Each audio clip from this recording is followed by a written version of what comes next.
Hello friends, मार्गदर्शन IAS में आप सबका स्वागत है। दोस्तों, सामान्य अध्ययन के अंतर्गत करंट अफेयर्स का शो लेकर के मैं उपस्थित हो चुका हूं और करंट अफेयर्स 2022 के लिए होगा। एपिसोड की बात किया जाए तो 7वां एपिसोड होगा। और यह दोस्तों, आप कोई भी कम्पिटेटिव एग्जामिनेशन की अगर आपके द्वारा तैयारी किया जा रहा है, चाहे यूपीएससी की तैयारी आप कर रहे हैं, बीपीएससी, बीपीएससी या अन्य किसी एग्जामिनेशन की तैयारी कर रहे हैं जहां पे करंट अफेयर्स आपसे पूछा जाता हो, तो उसके लिए यह मोस्ट इम्पोर्टेंट सीरीज है दोस्तों। और इसको देखना बिल्कुल भी नहीं भूलेंगे। चलिए शुरू करते हैं। पहला प्रश्न आपके सामने आ चुका है। हाल ही में किसने अंडर 15 एशियाई जूनियर स्क्वैश चैंपियनशिप में स्वर्ण पदक जीता है? तो सही उत्तर हो जाएगा अनाहत सिंह। अगला प्रश्न लेते हैं। हाल ही में किस शहर में भारत ने बिम्स्टेक प्रौद्योगिकी हस्तांतरण केंद्र की स्थापना को मंजूरी दी है? तो सही उत्तर होगा कोलंबो, श्रीलंका।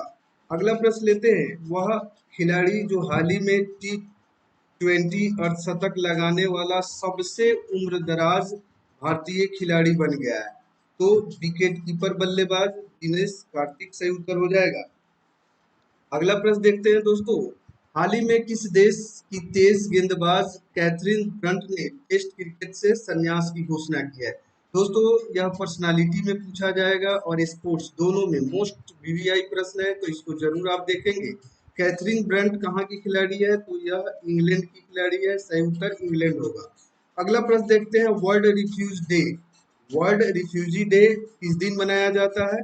तो सही उत्तर है 20 जून को वर्ल्ड रिफ्यूजी डे के रूप में मनाया जाता है। स्टैटिक करंट अफेयर से भी आपके प्रश्न पूछे जाते हैं, तो निश्चित रूप से आप स्टैटिक करंट अफेयर्स को जरूर याद करेंगे।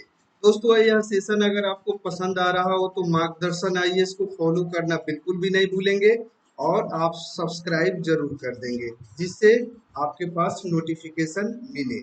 अगला प्रश्न देखते हैं। केंद्रीय गृह मंत्रालय ने केंद्रीय सशस्त्र पुलिस बल सीएपीएफ और असम राइफल्स में कितने प्रतिशत रिक्तियों में अग्निवीरों के लिए आरक्षित करने की घोषणा की है?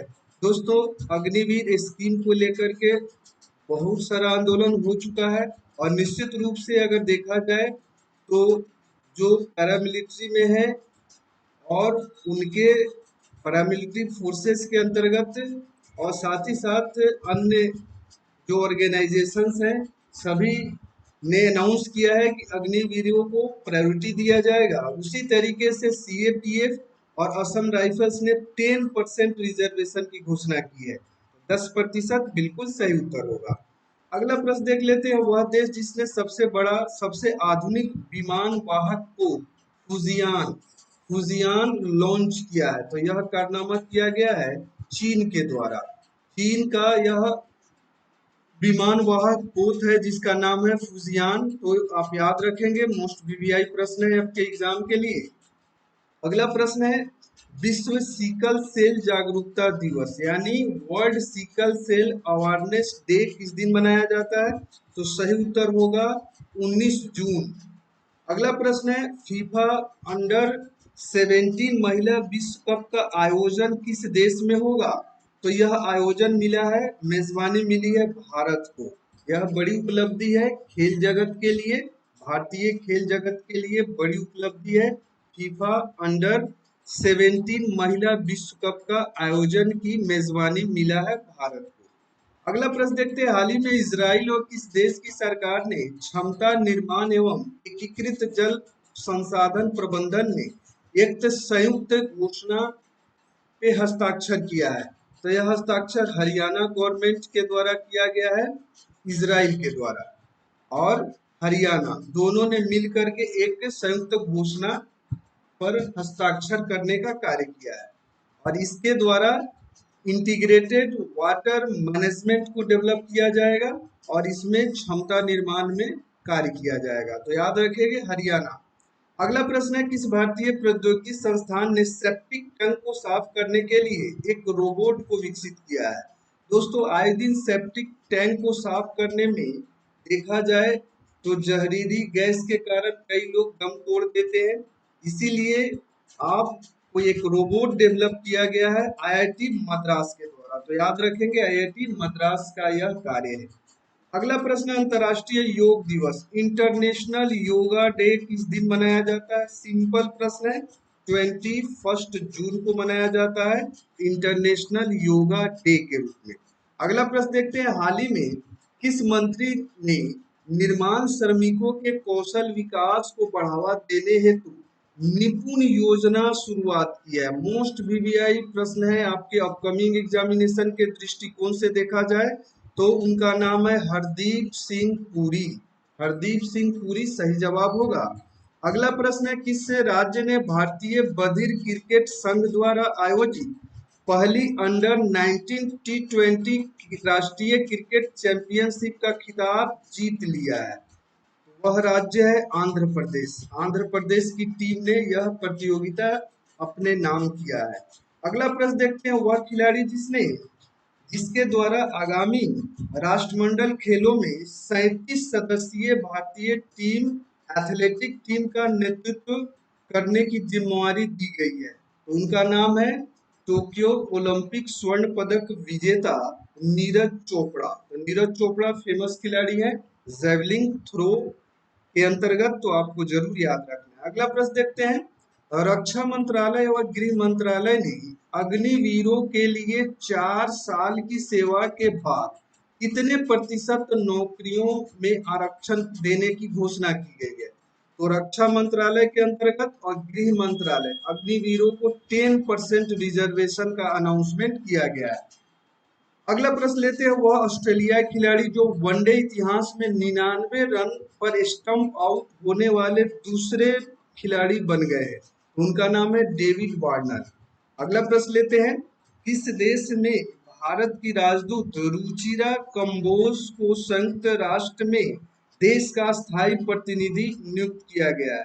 तो रुचिरा कंबोज कहाँ की राजदूत थी? तो भूटान सही जवाब है, भूटान की राजदूत थी। अगला प्रश्न लेते हैं, हाल ही में किस देश के तट पर दुनिया का सबसे बड़ा पौधा खोजा गया है? तो सही उत्तर है ऑस्ट्रेलिया के तट पे यह खोजा गया है। अगला प्रश्न लेते हैं, किस देश को फिनेंशियल टास्क फोर्स यानी एफएटीएफ की ग्रे लिस्ट में बरकरार रखा गया है? तो यह बरकरार रखा गया है एफएटीएफ के लिस्ट में पाकिस्तान को। अगला प्रश्न, अंतर्राष्ट्रीय योगा दिवस 2022 का थीम क्या था? दोस्तों थीम से प्रश्न पूछे जाते हैं, चाहे आप बीपीएससी का री एग्जाम में देखोगे तो री एग्जाम होने वाला है दोस्तों, तो री एग्जाम में इस तरीके के प्रश्न जरूर पूछे जाएंगे, तो याद रखिएगा योगा फॉर ह्यूमैनिटी यह थीम है, तो थीम से प्रश्न पूछे जाते हैं, तो यह मोस्ट वीवीआई के तौर पे आपको याद रखना है इंटरनेशनल योगा डे का थीम। अगला प्रश्न लेते हैं, हाल ही में किस राज्य सरकार ने एनम एथुनम योजना, यह योजना परियोजना से प्रश्न है, मोस्ट वीवीआई के अंतर्गत इसको आप रखोगे, लॉन्च किया गया है, तो यह तमिलनाडु का प्रोजेक्ट है, योजना है जिसका नाम है एनम एथुनम योजना। अगला प्रश्न लेते हैं सेकेंड लास्ट, हाल ही में भारतीय जनता पार्टी ने किसको अपना राष्ट्रपति पद के उम्मीदवार के लिए एनडीए का प्रत्याशी घोषित किया है? आप सबको पता है एक एनडीए और यूपीए दो जो है गठबंधन है सेंट्रल में, और एनडीए ने द्रौपदी मुर्मू जो प्रथम आदिवासी महिला होगी जिनको इस पद के लिए नॉमिनेट किया गया है, चुनाव में यह भाग लेगी एनडीए के तरफ से, और यूपीए के गठबंधन के तरफ से आपको अलग उम्मीदवार की घोषणा की गई है। इनका नाम है यशवंत सिन्हा, वाई सिन्हा, जो पूर्व नेता हैं टीएमसी के, टीएमसी से इस्तीफा देने के बाद यह राष्ट्रपति का चुनाव लड़ रहे हैं, और इनके अपोजिट होंगी एनडीए की उम्मीदवार द्रौपदी मुर्मू, जिनका जीतना लगभग 100% एश्योर है। अगला प्रश्न देखते हैं, one nation one ration card योजना से जुड़ने वाला देश का अंतिम राज्य कौन सा बन गया है? यह मोस्ट इंपोर्टेंट प्रश्न है दोस्तों, क्योंकि फर्स्ट एंड लास्ट आपको जरूर याद रखना चाहिए। तो अंतिम राज्य बन गया है असम, जो कि one nation one ration card से जुड़ा है। दोस्तों, मैं बताना चाहूंगा, अगर यह सेशन आपको पसंद आ रहा हो तो आपको सिंपली मार्गदर्शन आईएएस को सब्सक्राइब कर देना चाहिए और साथ ही साथ एक लाइक आपको जरूर करना चाहिए और अपने फ्रेंड सर्किल में आप शेयर कीजिए। अगर आप में से जो भी स्टूडेंट डेडिकेशन के साथ यूपीएससी की तैयारी करते हैं, बीपीएससी की तैयारी करते हैं या यूपीपीएससी की तैयारी अगर आप में से कोई करता है या वनडे एग्जामिनेशन की तैयारी अगर आपके द्वारा किया जाता है किसी भी विद्यार्थी के द्वारा, तो यकीन मानिए मार्गदर्शन आईएएस का जो यह एपिसोड है, यह करंट अफेयर्स का, यह आपके लिए बहुत ही लाभदायक होने वाला है। तो आप जरूर चैनल को सब्सक्राइब कीजिए और बेल आइकन को प्रेस कीजिए। इसी के साथ दोस्तों, यह एपिसोड यहीं पे मैं समाप्त करता हूँ। वीडियो देखने के लिए आप सबका धन्यवाद। अगले वीडियो तक के लिए आप सबको जुड़ने के लिए बहुत बहुत धन्यवाद।